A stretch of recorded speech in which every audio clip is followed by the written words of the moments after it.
So next talk will be again from Hugging Face. It's a real pleasure for us to have them on stage at Pi4AI for the second time. And Merve, rightly so, has stickers, I think, to give away. Yes. And this is a first round of applause for Merve, I think. Thank you. For the stickers. Thank you so much. All right, Merve Noyan is an open sourceless at Hugging Face that is a machine learning research engineer for the others. She has been with Hugging Face since more than 3 years, and she will be talking today about the rise of multimodal models. So again, round of applause for Merve. Thank you. Thank you so much. I'm more of an open source developer, actually, rather than research, but I help out with that anyhow. Today I will be talking about multimodal models. And before moving on, I have 2 questions. How many are you using Hugging Face on a daily basis? That's good. And how many of you know the term multimodal? That's great. That's great. So I have already defined myself. I work at this emoji company, and if you stay until the end of this talk, I will be giving stickers. So multimodal is when you have, in my opinion, this is the best definition, if you have 2 or more modalities, and these modalities can include image, text, audio in your model. Previously, it was mostly, like maybe a few years ago, it was image-to-text models, automated speech recognition models, and stuff like that. But now we have models with 3 or more modalities, input and output. So my main focus at Hugging Face is multimodal computer vision. So I work on vision language models, multimodal retrieval, sometimes any-to-any models as well. And last year, if you were here, I have given a speech on zero-shot vision and included the multimodal models in the process. This included the models like Polygemma, for instance, were thriving back then. But this year, the vision language models, the generalist ones, can also accomplish zero-shot vision tasks. So basically, they are eating the zero-shot models alive these days. So I decided to make my presentation more vision language model focused. And in this talk, we are going to go through the models, the new tasks like multimodal retrieval, agentic vision language models, and some tools to deploy these models. So good examples to these models are QVAN 2.5 VL by Alibaba, Llama 4 Scout and Maverick by Meta, and Gemma 3 by Google DeepMind, and Small VLM2 developed by us at Hugging Face. And for multimodal, you might have heard of Colpali. It was the talk of the town. There is now called QVAN 2 and DSC. And for any-to-any models, they are less popular, but the most popular one is QVAN 2.5 Omni. And mostly I give my talks around open source models because I think I'm a firm believer in open source models or open models. The difference between them is that one of them allows license with commercial use approval, and the other one doesn't. And why do they matter is you can build apps locally, deploy them to browser, edge devices. So like, it actually matters to go beyond only using APIs and just building stuff on top of them. And you can customize them according to your budget. And I believe that specific and smaller models are better than general and big models. And also, when you are using closed model providers, changes in the backend can break your pipeline. So you don't have that because you have utmost control over your model. So this is a nice graph by Maxime Labon. So if you do not know, LM Arena is this arena where people are blindly voting over model outputs to the model inputs that they enter. And these leaderboard is ranked by something called ELO score, and the ELO score is more or less a human preference aggregation over the models. And this is the ELO score versus the cost to run the models. So previously, we were initially scaling models per the parameter size, and then the high quality data, but then we kind of saturated over both. Now in this graph, we want to go up and to the left. We do not want bigger models that are more expensive to run, but we want smaller models that are more capable. So in here, you can see Llama 4 Maverick is doing great. So some of the use cases for vision language models are document AI. For instance, you can do multimodal RAG over complex documents. Like if you have PDFs that have tables, charts, whatever, they are inherently multimodal because they are not text only, because they have images and more structured stuff inside. Another one is visual assistants, computer agents. You know, computer used by Anthropic is the most popular one. And embodied agents, which my colleague has explained today, the robots. But how did it start? It all started with Clip, released by OpenAI. If you don't know Clip, it's a model where most similar image and text pairs are essentially optimized for the best similarity, and non-matching ones are pushed away. And this is called contrastive pre-training. And the use cases of, I mean, there's a lot of use cases for Clip, but most popular one could be like image search. And also, you can use them in building other models. You know, stable diffusion pipelines, we're using them, and so on. But today, I'm going to show you another thing before moving on. Best clip-like model. 1 month ago, I think, was Siglip 2. Now there is, this weekend, they released another model called OpenClip, but I don't remember the exact name. The state of the art has changed, but Siglip 2 is a great model released by Google. So like it takes in image and some labels, and it can provide the labels along with the most matching score against the image. So moving on, there is a reason why I have told you about Clip and Siglip, and I will get to it. But first, vision language models. So these models are essentially generalist models that are a bit like LLMs, but they can also take images, and they can take instructions, text instructions. It can include like a visual question answering, zero-shot object detection, and more things. And they can output, as you can see here. They are very versatile. Last year, we have written a blog post that gave like a good introduction to it. We are iterating on that to update, so stay tuned. So reason why I talked about Clip and Siglip is because they were used in this revolutionary model called Lava. It's old now, but it was the first reproducible and nice vision language model that actually worked. So basically, with Lava, there is a vision encoder that was previously aligned for multimodality. Like, assume you take the image encoder of Clip or Siglip, and the projection layer, and then LLM on top of each other. So what they do is, they initially freeze the image encoder and text decoder, and just train the multimodal projector.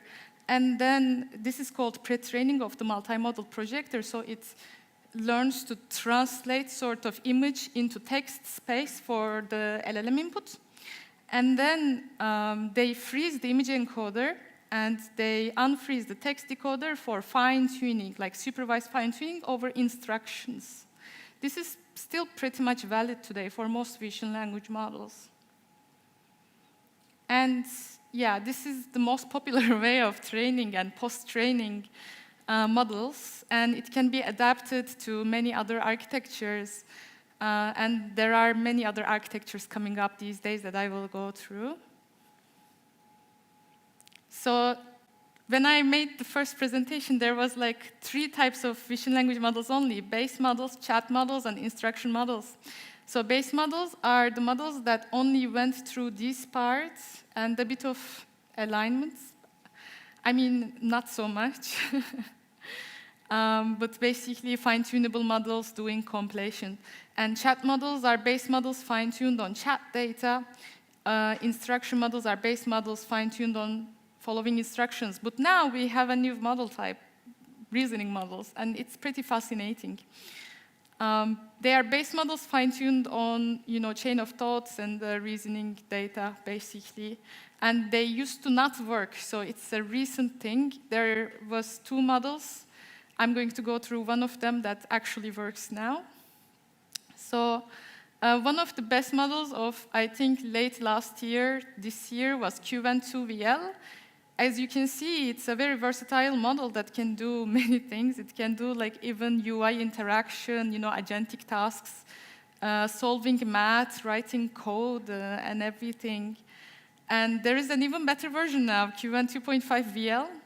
It comes in 3B, 7B, 72B, and an even better version that is a good trade-off and further aligned for agentic tasks. It's called 32B, I think.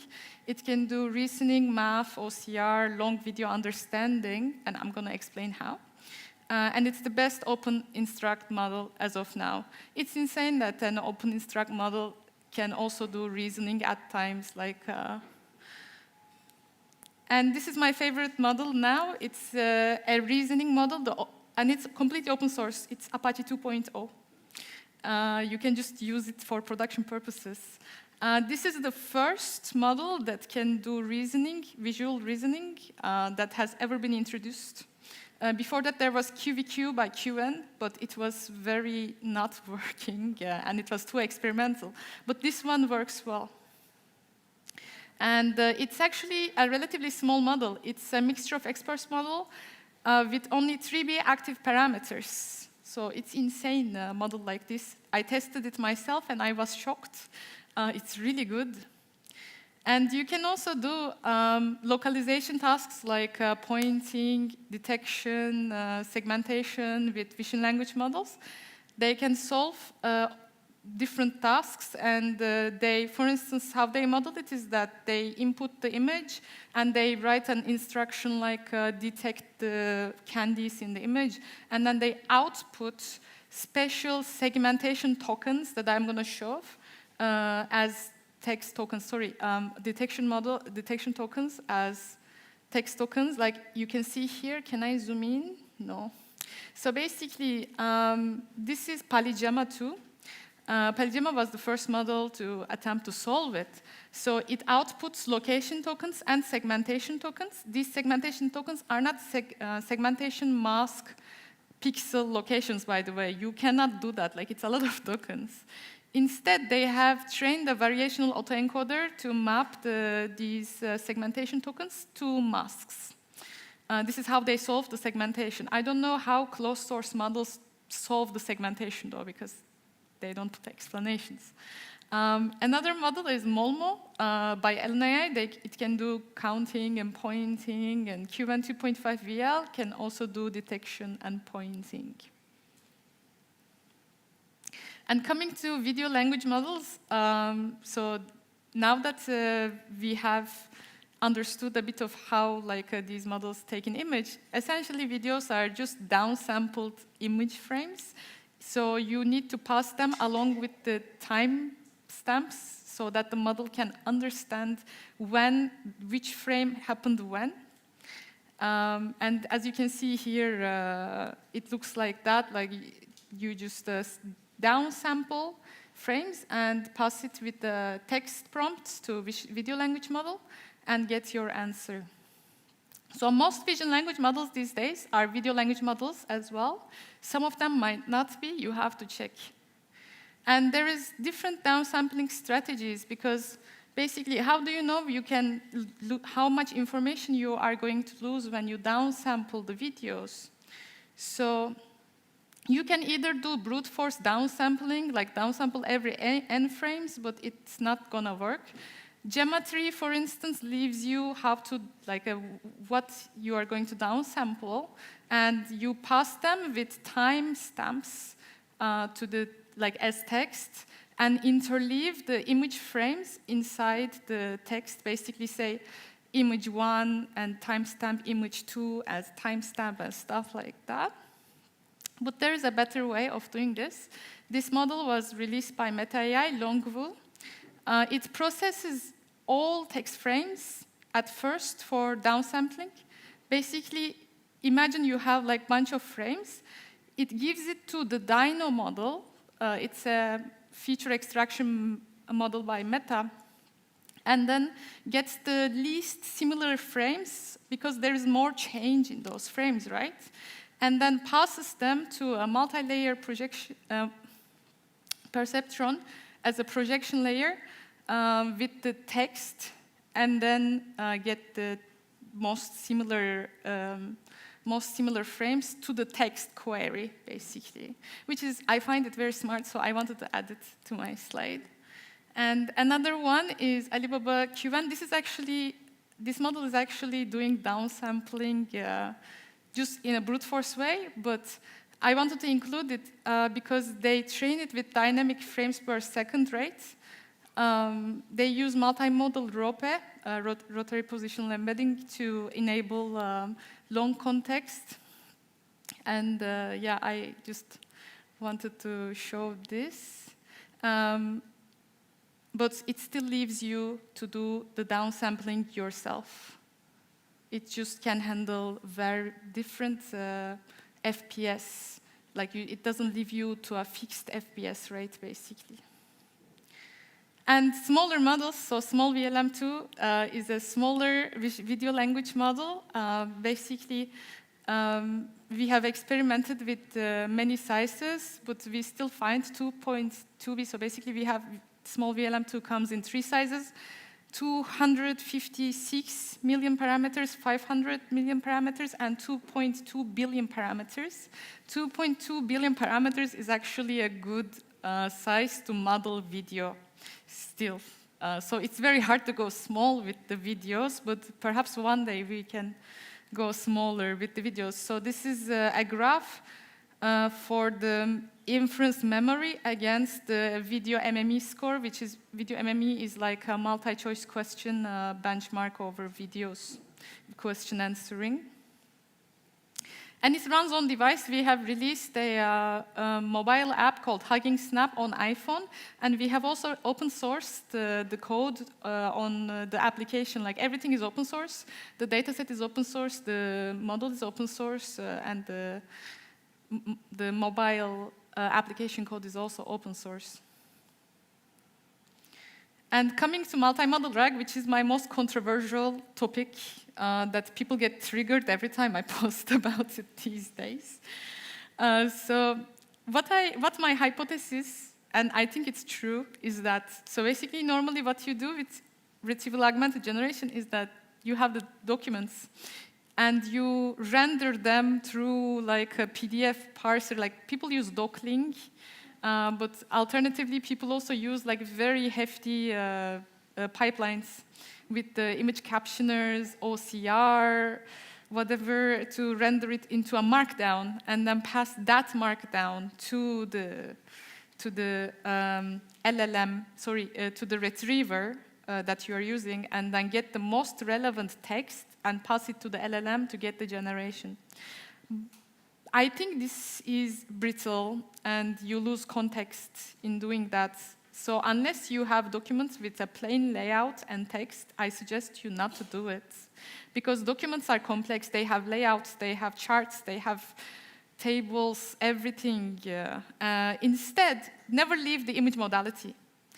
Just pass your documents with a text query, your question, to one of the multimodal retrieval models. There's 2 types of them. I'm going to come to that. These models basically take in a bunch of documents and your question and return the best pages along with their scores. Like, you ask for top 3, it will return top 3. And after that, you can pass the best matching documents to vision language model to get the answer. So it's like multimodal version of RAG with the less steps. There is a bunch of multimodal retrieval models. First one is DSC models. These are single vector models. Reason why we call them single vector is because per passage and per image, they just return single vector. And then you can just get the dot product and the similarity score off of it. They are very efficient, but they do not capture the nuances as much as the other type of model that I'm going to talk about, which is multi-vector models. So multi-vector models are returning vector per token. And this applies to images as well, image tokens as well. And then there is max-sim operation between each token, which is a bit too much, but it's not memory efficient, but it is state-of-the-art because it can capture the nuances very well. Basically, you have your image tokens, and then you have your text tokens, and you calculate the max similarity between them. So in here, find the most similar image text token pairs in the passage, and then sum up the similarities, so you get which document is more relevant. It is definitely not memory efficient, but some vector database companies are implementing it, so it's not your problem anymore. Best model as of now is called Q12. I highly suggest you use it. And I'm going to come, OK, here. So you can check this benchmark called VDORE, Visual Document Retrieval Benchmark, to see, as of now, which model is the best. So for instance, there is now Q1 2.5 fine-tuned ones called Q1 2.5 that is state-of-the-art in this benchmark. So lastly, there is also re-rankers. And there is, I think, in my opinion, there's only one re-ranker, and it's called Mono Q12VL. You can use them in the pipeline to refine the outputs of these models. But these models on their own are already returning similarity scores, if you wanted to. And this is taken from the Kolpali paper. It shows that Kolpali is actually, per latency, is actually good because it's close to SIGLIP model, which doesn't have a lot of latency. But compared to like a PDF parser, like, you know, it's a lot of work. So it's faster, it's less brittle, and it's good to have in your pipeline. I don't know why it's so controversial for people. And lastly, open source multimodal production pipelines, let's go. So what you would do as a machine learning engineer if you are working on a multimodal use case is that you find a model, like if you're working with open source, of course, I'm not talking about the closed model providers. You find the model on Hugging Face Hub, you customize it if you need to customize, and then you deploy. So on Hugging Face Hub, you can find the multimodal models with the image text-to-text tab. If you go to hf.co-models, and then in each model page now there is a widget that uses model provider of your choice, like Fireworks, Together, Nebius, and you can just test the models as you need. For instance, in here I'm testing Llama. Asking where is this place, which is Venice, and it's beautiful. It gives me a description. And if you feel like not testing through the widget, there's also ways to trigger it through Python, JavaScript, curl, however you want. There is a snippet on the model page. And if you want to deploy locally, we have a library package called Text Generation Inference, which handles every single thing. Like it handles optimized inference. It has images for every single model with optimized kernels, basically. And it can do like stuff like token streaming, where you are streaming tokens, continuous batching. It has different decoding techniques. You can even do tensor parallel inference if you have like a multi-GPU GPU setup. And it's easy to get started. Oh, there's no screen behind me like normal ones. So like it's easy to get started in here. Now moving on to customization, most of you have probably seen transformers before. It's now one of the central libraries in machine learning. It has model implementations. Whatever is state of the art is always in transformers, either from the day zero or just a few days later. And it also provides inference support for all models. Like if a model is implemented in transformers, it will always have inference, fine-tuning, quantization, and better inference support with Accelerate. And so in transformers, if you don't know the API, we have something called Automodal. And for vision language models, it's called Automodal for image text to text. You can load the model, and you can load the processor. And you can infer. So basically, every vision language model and also LLMs have special tokens, as you might have seen, like an end of sentence token, image token, video token, and so on. You don't have to deal with any of them. You just pass a dictionary where you specify, the user said this, assistant said this, you said this again, and then pass it to processor and just infer using generate. And if you want to do like 8-bit, 4-bit quantization, we also support bits and bytes to load the models, bigger models locally. You just need to add import bits and bytes config and just define the config and pass it during the initialization, just like before. So it's only a few lines of code change, and you can just load the model in a quantized way. And if you don't want to deal with any of this and you want a very high-level API, we also have something called pipeline. You just load the model with pipeline and pass your message, and that's it. You don't deal with the processor, chat template, the inference, and so on. And another library we have, and most of the people don't know that they are using this most of the time, but they're using it is PEFT. So you might have heard of low-rank adaptation. It's like it's like an approach where you only train an adapter layer on top of the model, and you train less parameters on top of the model so that you can save up on compute. So PEFT is a library to enable that, but there is so many LoRa models now. There is Dora or LoRa, like a lot of them. This is not the only one, but I wanted to show this. And the API looks very similar to transformers. So if you're used to transformers, you can just load the adapter on top of the model and just train less parameters. And one of the last ones, transformers reinforcement learning, it has the nice alignment methods like direct preference optimization. It has also support for normal supervised fine-tuning. It provides easy abstractions for them. I think for vision language models, we now only have DPO trainer and not the other alignment techniques because they are not as effective. And it also supports LoRa and QLoRa with PEFT as well. So you just have this SFT trainer. Before that, you also write the pre-processing methods, but like a very simple abstraction is SFT trainer. You initialize it with the model of your choice. You provide which column should be predicted, and so on. And then you call train. And then if you want to push your model to hub, you can push to hub. This is too simple, I know. I have a project I will mention at the end where it has so many training scripts, like you can just check them in the detail. And lastly, my favorite library, and I'm currently helping develop this library, is called Small Agents. It's a very lightweight agentic library.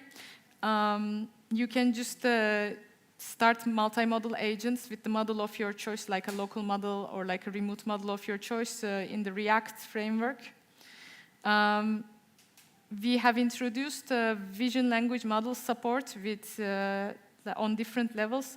automated web browsers. For instance, recently we introduced computer use, and I mean, this is not coming soon anymore. It has arrived this week.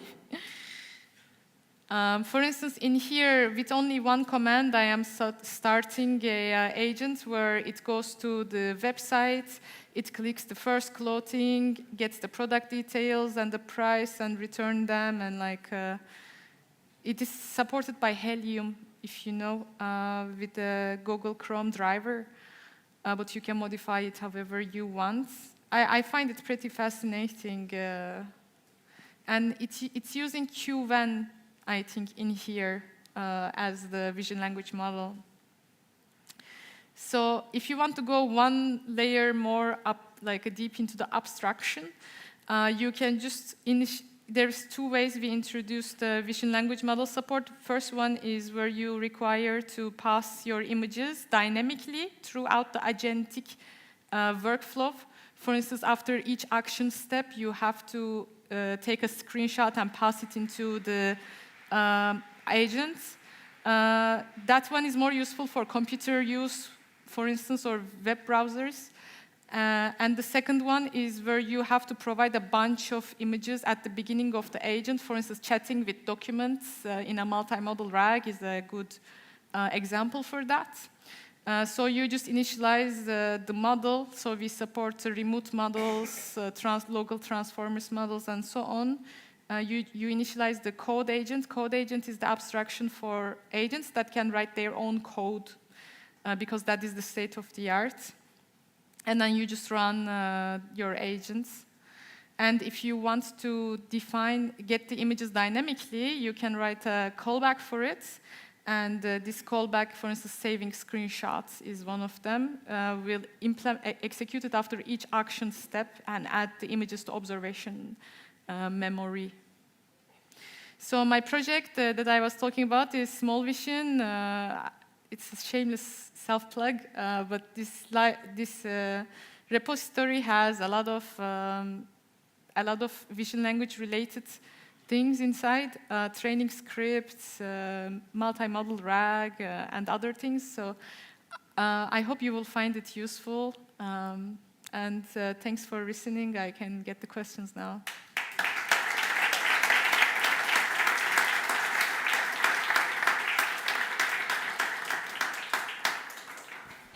I would love questions. Thank you, Merve. Thank you very much. So you heard the demand. She wants questions. Let's. Thanks a lot for the great presentation. I've been using some proprietary models for multimodal language understanding and question answering and generation. Mm-hmm. And I noticed a thing, and maybe you can shed some light on the doubt I have. Even with temperature equals to 0, mm-hmm. they tend to be non-deterministic. Is it something that happens with open source ones too? And what is the core reason behind this behavior? You are trying with the proprietary models. Yeah, like Gemini. 0. Yeah. I cannot explain that because I have absolutely zero control over them, but I don't think it would happen with the open source models. Okay, thanks. So yeah. Any other questions? I love questions. Other questions? I'm a bit sad. Okay. Hello, Florian. Hey, can you tell us more about your personal project and where it's going? It was a bit short at the end. These days I work on small agents a bit more, but basically small vision. Let's go small vision.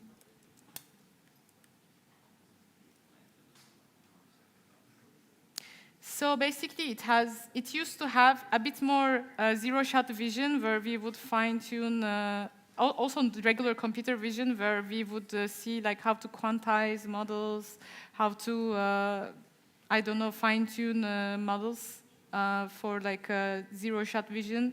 And then it evolved into there is stuff like knowledge distillation, for instance.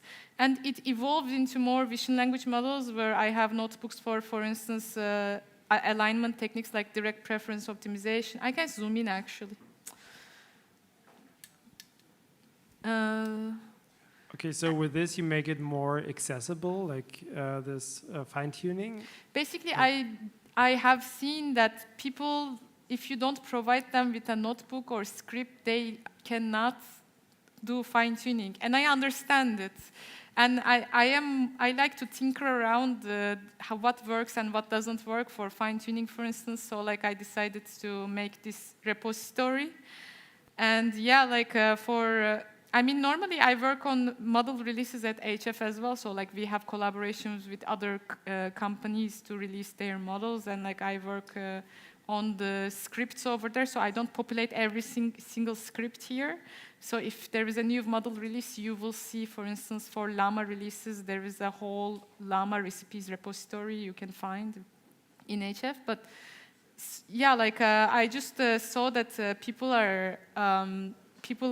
require an extra hand and they like it. And I noticed that it also like lets the community take it a bit like one step further in the development, so I really like it. So I wanted to do shameless self-plugin.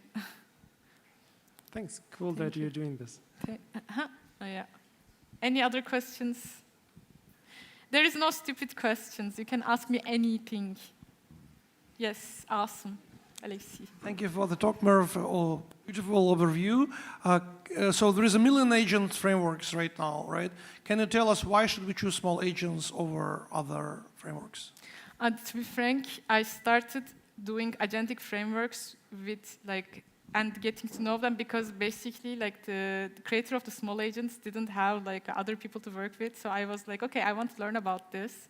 So let me just do this. And I also wanted to like the computer use and stuff were getting popular. So I was like, why don't we add vision language support in this library and provide simple web automation script so people can run. So I actually got into it by developing it. So I am like actually clueless about other agentic frameworks, and I'm very sorry. Like I cannot answer this question. Sounds good to me. It's like worth trying. Thank you. It works. Thank you. So we do have time. So if there is any more question, we are, I think, pretty happy to take them. Yay!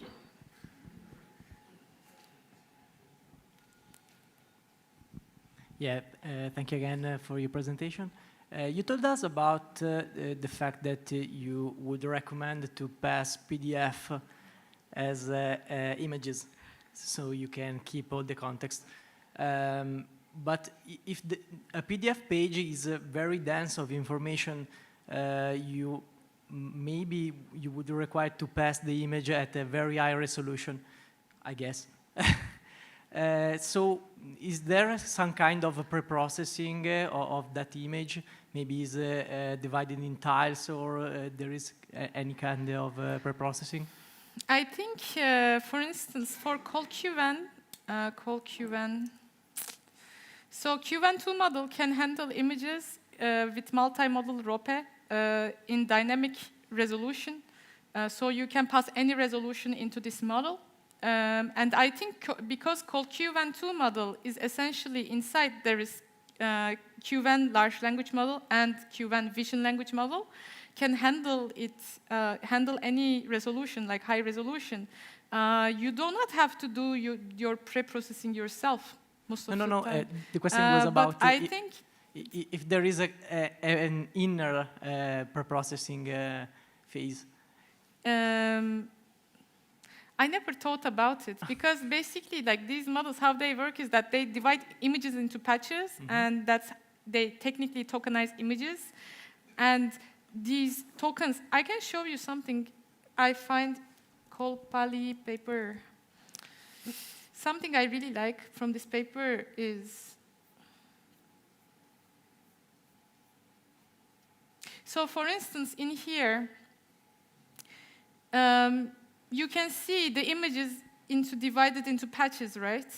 And they show where the most similar things are. It's like an I don't want to say like activations in a way now, but basically it's not necessarily the activation. These are only the similarity scores in the back where the text query is most similar to which image tokens. So this is something I like about it. You can see how granular it divides images that you do not need any preprocessing on top of it. If you see what I mean, like they are very small patches. I don't know if it answered your question, but I have never seen such thing. I guess you can always try image transformations on top of it. Okay, thank you so much. All right, our time is done, so thank you very much, Merve. And now we have the last coffee break.